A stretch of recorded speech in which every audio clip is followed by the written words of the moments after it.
Hello dear student, welcome to back my YouTube channel. Student, lecture 7 में आज हम respiratory system से संबंधित कुछ बहुत ही महत्वपूर्ण क्वेश्चनों को कंप्लीट करेंगे। तो सबसे पहला अपना क्वेश्चन है, ग्लूकोज के ऑक्सीकरण से भिन्न जीवों में ऊर्जा प्राप्त करने के विभिन्न पथ लिखिए। जैसा कि हम रेस्पिरेशन के टाइप पढ़ के आए थे, रेस्पिरेशन 2 टाइप्स का होता है, यानी श्वसन 2 प्रकार का होता है, ऑक्सीश्वसन और अनऑक्सीश्वसन।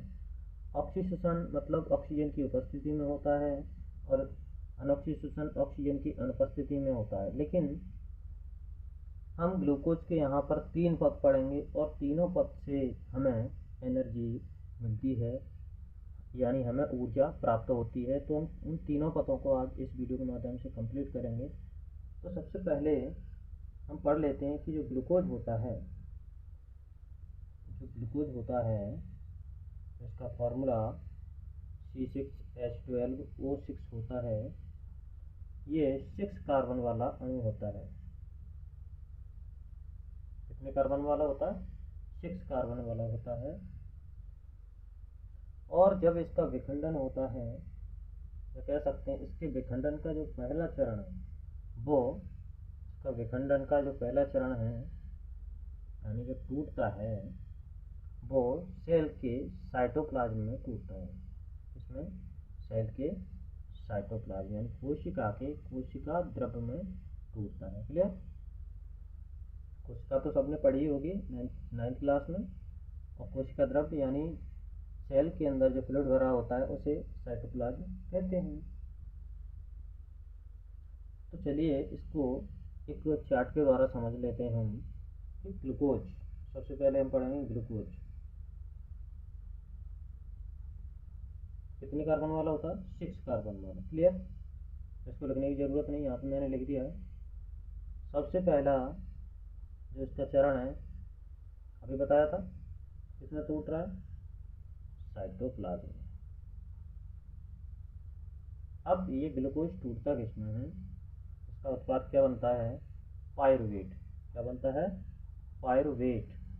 जैसा कि आपने अगर ग्लाइकोलाइसिस साइकिल पढ़ी हो तो उसमें आपको जरूर देखने को मिला होगा, लास्ट जो बनता है वो पायरुविक एसिड ही बनता है। तो ग्लूकोज है वो पायरुवेट में टूटता है। ये पायरुवेट 3 कार्बन वाला अणु होता है। कितनी कार्बन वाला होता है? 3 कार्बन वाला अणु होता है। अब ये पायरुवेट 3 कंडीशन में टूटता है, जिसे हम आज बहुत अच्छी तरह से कवर करने वाले हैं। क्लियर? तो इनके लिए हम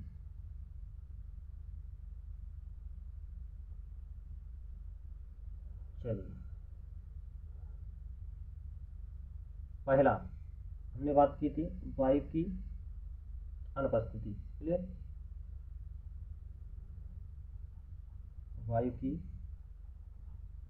अनुपस्थिति।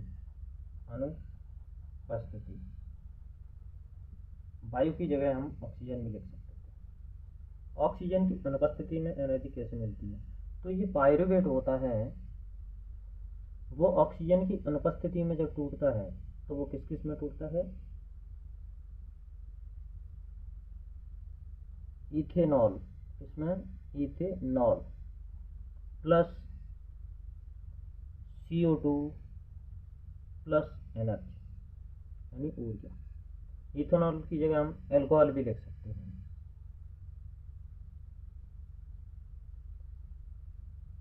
और ये क्रिया किसमें होती है? ईस्ट में होती है। किसमें होती है? ईस्ट। ये कुछ कीजिए है, ये क्रिया ईस्ट में होती है, यानी वायु की अनुपस्थिति में, यानी ऑक्सीजन ना हो तब भी ये एनर्जी अपन को आपको देते रहते हैं, इनको मिलती रहती है। क्लियर? दूसरा है अपना ऑक्सीजन की उपस्थिति। ये तो हम पढ़ के आए थे ना, ऑक्सीजन की उपस्थिति में किसमें टूटता है? CO2 plus H2O plus energy, क्योंकि लास्ट में एनर्जी तो मिलेगी ही मिलेगी। और ये क्रिया माइटोकॉन्ड्रिया में होती है। किसमें होती है? माइटोकॉन्ड्रिया में होती है। चलिए, मैट्रिक्स ऑफ माइटोकॉन्ड्रिया, माइटोकॉन्ड्रिया के मैट्रिक्स में होती है, मैट्रिक्स भी लिख लीजिए, ठीक है। और ये टूटता किसमें है, CO2 H2O और एनर्जी में कन्वर्ट होता है, ठीक। अब लास्ट पे जो हम पढ़ेंगे वो पढ़ेंगे वायु की कमी यानी ऑक्सीजन की कमी। ऑक्सीजन की कमी यानी ऑक्सीजन ना हो फिर भी ये क्रिया होती है यानी एनर्जी हमें मिलती है। तो ये क्रिया होती है मसल्स में, किसमें, मसल्स यानी हमारी मांसपेशियों में। और ये टूटती है लैक्टिक LACTIC लैक्टिक एसिड और एनर्जी। क्लियर। चलिए हम इनके तीनों के दोनों के वो लिख लेते हैं। ये 2 कार्बन वाला होता है नहीं,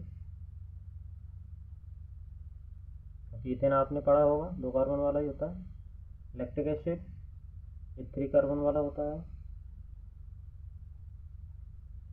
एक कंडीशन मैं आपको बता देता हूँ, ऑक्सीजन की कमी यानी ऑक्सीजन ना हो तब भी हमें एनर्जी कैसे मिलती है। जैसा कि आपने कभी कभी देखा होगा, जब कभी हम पर ऐसी कंडीशन आ जाती है, यानी मान लीजिए कि आप कहीं से दौड़ के आ रहे हैं या आपको रनिंग करना है, बहुत ज़्यादा दूर तक दौड़ना है, या आपके पीछे कोई मारने के लिए दौड़ रहा हो या कुत्ता आपके पीछे भौंक रहा हो, तो उस कंडीशन में आपने देखा होगा कि आप में डबल एनर्जी आ जाती है। क्या हो जाता है, डबल एनर्जी आ जाती है। तो उस कंडीशन में क्या होता है, हमारी मांसपेशियों में ही जो ग्लूकोज था वो ऑक्सीजन की अनुपस्थिति, क्या कह रहे हैं हम, कमी कह सकते हैं, अभाव कह सकते हैं, अभाव कह सकते हैं, ऑक्सीजन ना हो तब भी हमें एनर्जी देता है। लेकिन उसके साथ साथ लैक्टिक एसिड भी बनता है। जो लैक्टिक एसिड का आपने नाम सुना हो, तो लैक्टिक एसिड क्या काम करता है, इन मसल्स को थकाने का काम करता है। तो आपने देखा होगा कहीं से आप दौड़ करके आते हैं या आपके पीछे कोई भागता हुआ आता है, तो आपने देखा हो थोड़ी देर बाद आप क्या होते हो, थक जाते हो। तो उस मांसपेशियों में लैक्टिक एसिड जमा हो जाता है, जिसके कारण हमारी मांसपेशियाँ थक जाती हैं, जिससे थोड़ी देर रेस्ट करना पड़ता है, फिर जैसी की तैसी हो जाती हैं। तो स्टूडेंट ये था अपना ग्लूकोज के ऑक्सीकरण से जो निम्न पथ हैं उनके द्वारा ऊर्जा कैसे प्राप्त होती है। तो समझ गए हम कि पहला ऑक्सीशोषण था अपना या वायवीय शोषण, जिसकी उपस्थिति में क्या हो रहा था, जो ग्लूकोज था वो एथेनॉल और CO2 में बदल रहा था। और ये क्रिया ईस्ट में होती है फर्मेंटेशन यानी किण्वन के दौरान। और ऑक्सीजन ना हो तब भी ये क्रिया होती है, तब ये लैक्टिक एसिड और एनर्जी में बदलता है, जो क्रिया मसल्स में होती है, मांसपेशियों में होती है। और ऑक्सीजन की उपस्थिति में तो पता ही है CO2 और H2O में, और एनर्जी मिलती है। ये क्रिया मैट्रिक्स ऑफ माइटोकॉन्ड्रिया में होती है। क्लियर। इसका नाम भी लिख लेते हैं अपन। इस चित्र का नाम क्या है, कोशिकीय श्वसन के दौरान ग्लूकोज का पिघलन, ग्लूकोज पिघलन के पथ। क्लियर। ये क्वेश्चन अपना कंप्लीट हुआ। नेक्स्ट क्वेश्चन पढ़ते हैं। अपना नेक्स्ट क्वेश्चन भी रेस्पिरेटरी सिस्टम से ही संबंधित है, यानी गैसीय विनिमय, गैसेस एक्सचेंज के लिए मानव कोशिका यानी अपने जो लंग्स होते हैं वो अधिकतम क्षेत्रफल को कैसे अभिकल्पित करते हैं। यानी जो अपना एरिया होता है लंग्स का, उसको कैसे सिकुड़ते और फुलाते हैं, कैसे ये एयर को अपने अंदर एंटर कर लेते हैं। तो स्टूडेंट सबसे पहले इसके डायग्राम की ओर थोड़ा ध्यान देते हैं कि ये एयर जो प्रवेश करती है वो नेसल कैविटी के थ्रू करती है। क्लियर। नेसल कैविटी से फेरिंग्स में होते हुए ये लैरिंग्स है आपका,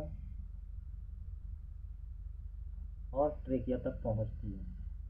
ये ट्रेकिया अपनी जो आपको यहाँ पर रिंग लाइक स्ट्रक्चर दिखाई दे रही होंगी।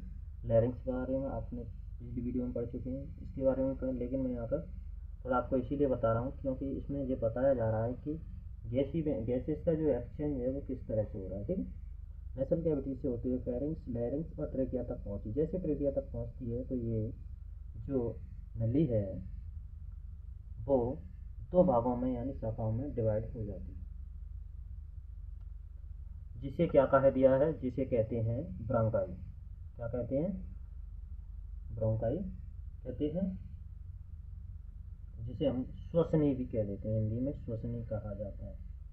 ये ब्रोंकाई देख रहे हैं आप कि जैसे ही फेफड़ों के अंदर एंटर करती है, ट्रेकिया दो भागों में डिवाइड हुई, लेफ्ट एंड राइट, जो लंग्स की ओर गई, और जैसे ही लंग्स में एंटर करी तो वो बहुत सारी ब्रांचेस में डिवाइड हो जाती है, जिसे कहा जाता है ब्रांकियल।